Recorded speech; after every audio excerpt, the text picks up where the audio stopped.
네, 세 번째 키워드는 넷플릭스 오픈 AI 보겠습니다.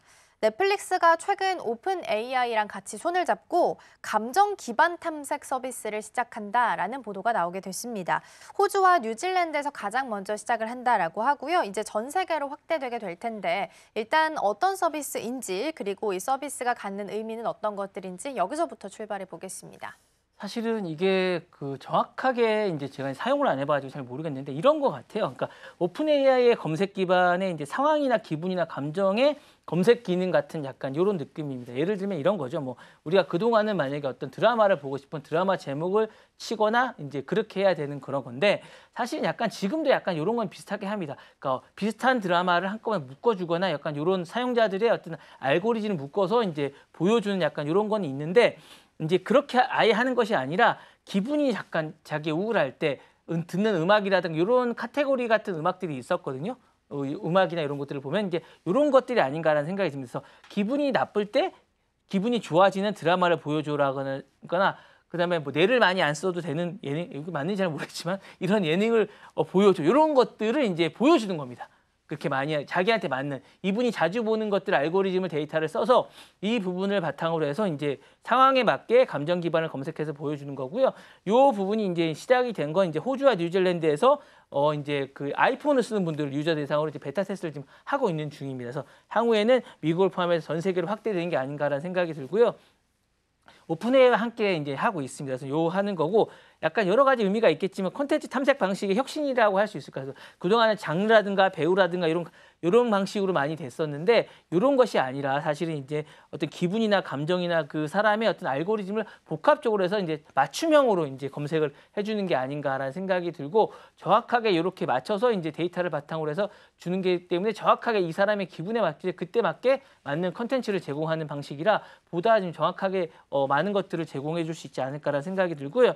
AI 추천 기술이 좀 진화한 게 아닌가라는 생각이 듭니다. 그래서 이제 넷플릭스 기준으로 추천 알고리즘이 오픈AI 언어에 접목이 돼서 이제 약간 선보이는 약간 이런 것 같습니다. 그래서 넷플릭스가 오픈AI에 협력을 해서 기분 의도라는 어떤 콘텐츠 탐색을 여는 그런 시대고요.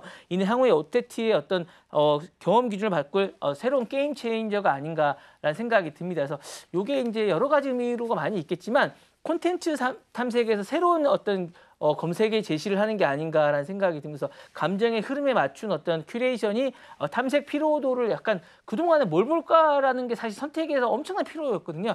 이 부분을 좀 줄여주는 게 아닐까라는 생각이 듭니다. 정말 정확하게 맞춰만 준다면 저는 되게 편할 것 같은 그런 생각이 들고요. AI 생활이 이제 실생활의 접점을 이제 약간 좀 더 가까이 오는 게 아닌가라는 생각이 듭니다. 왜냐하면 우리가 이제 AI라고 하면 정말 자리에 딱 앉아서 뭔가를 검색해보고 뭔가를 해야 되는 이런 건데 점점 더 이제 접목이 제대로 되고 있는 게 아닌가라는 생각이 듭니다. 그러니까 오픈 AI라는 어떤 좋은 어쨌든 AI라는 실기술이 이런 어떤 넷플릭스와 접목이 돼서 실생활의 사용자 경험을 기반으로 해서 더 직관적으로 진화한 게 아닌가라는 생각이 들고요. 감정 데이터가 플랫폼화할 가능성도 좀 있다는 생각이 들면서 사용자의 감정이 플랫폼 자산이 되고 이거 새로운 데이터의 시작이 아닌가라는 생각이 듭니다. 물론 이것도 동의를 받아야겠죠. 그런 생각이 좀 들고요. 그리고 이제 콘텐츠 제작의 트렌드 변화도 유도가 될 것 같은 그런 생각이 듭니다. 그래서 플랫폼이 감정 단위로 콘텐츠를 분류하고 추천하게 되면 감정 중심으로 이제 콘텐츠를 포맷하게 되면 이제 감정 중심의 시나리오가 되고 기분별 시리즈가 나오게 되지 않을까라는 생각이 들고 이는 기존의 장르 중심의 체제에서 약간 변화가 많이 있을 것 같은 그런 생각이 들고 글로벌 콘텐츠도 차별화가 될 것 같은 그런 생각이 들면서 감성 큐레이션은 젊은 세대라든가 이제 우리나라처럼 비영어권에게 아주 효과적이지 않을까. 왜냐하면 이게 그동안에 영어권이 많이 되다 보니까 콘텐츠 내는 것들이 영어권을 많이 중심이 되는데 우리나라나 비영어권 이런 사람들은 이제 감정에 저절로 되니까 이런 콘텐츠들이 많이 추천이 되지 않을까라는 생각이 듭니다. 예. 네, 기존에 그러니까 지금은 알고리즘이나 아니면 그 영상 콘텐츠들이 나와주는 분류되는 기준이 검색이나 아니면 선호도 기준이라면 앞으로는 그 기준이 감정으로 바뀔 수 있다라는 부분을 말씀을 좀 해주신 것 같아요. 넷플릭스가 사용자 경험 주도권을 선점하기 위해서 어떻게 보면 본격적으로 전략적으로 좀 시도를 나타내는 것으로 해석할 수 있을 것 같은데 향후에 이제 이로 인해서 시청자들의 시청 그리고 소비 형태 같은 경우에는 어떤 식으로 좀 변화를 하게 될까요? 일단은 탐색보다는 대화로 좀 전환이 되지 않을까라는 생각이 들어요. 이제 이렇게 될 것 같아요. 지금까지는 뭐 보지? 약간 이렇게 하면 장르를 클릭하고 스크롤하고 선택을 합니다. 이렇게 됐다면 앞으로는 기분을 전환할 만한 드라마가 뭐가 있을까라고 이제 AI와 대화를 하게 되죠. 그럼 추천을 하면 바로 재생을 하게 됩니다. 그 나는 오늘 아침에 약간 추워. 추위를 이길 만한 무슨 예능이 뭐가 있을까라고 하면 진짜 추천을 해주면 약간 그런 드라마가 나올 수 있게 될 거고 관세의 이 힘듦을 이길 만한 있을지 모르겠지만 예능이 있다라고 하면 이제 그런 드라마 예능도 나올 수 있을 것 같은 그런 생각이 돼서 이런 것들이 나오게 되지 않을까라는 생각이 들고요.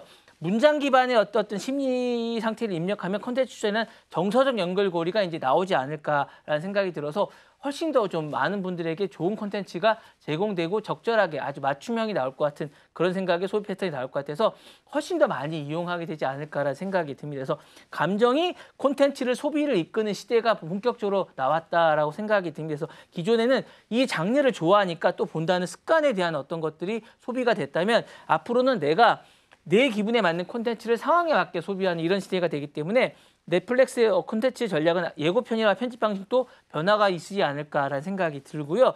개인화 알고리즘이 더욱더 진화할 것 같습니다. 그러니까 맞춤형이기 때문에 앞으로는 뭐 이렇게 그룹형이라든가 어떤 알고리즘이 아니라 기본적으로 당신이 필요한 콘텐츠를 제공하는 방식입니다. 이런 기분 변화라든가 추적이라든가 시청 패턴이라든가 감정 분석 결합이라든가 시간대별 추천 전략이 가능하기 때문에 요거는 진짜 정확한 맞춤입니다. 감정의 데이터를 바탕으로 정서적 프로파일링까지 가능한 약간 무서운 약간 그렇지만 정확한 그런 것들이 제공이 되지 않을까라는 생각이 들고요. 여기에 맞춰서 광고주들이라든가 인터랙티브한 콘텐츠도 확장이 가능할 것 같습니다. 그래서 기분에 따라서 결말이 바뀌는 드라마라면 몰입형 소비가 가능한 이런 것들이 있지 않을까라는 생각도 들고요. 드라마 콘텐츠라든가 광고도 여기에 맞춰서 나오지 않을까라는 생각이 듭니다. 네. 네, 검색 방식이 이제는 대화 형식으로 변화하게 될 거고 그 기반에는 감정이 자리하게 될 거다라는 부분 함께 살펴봤습니다.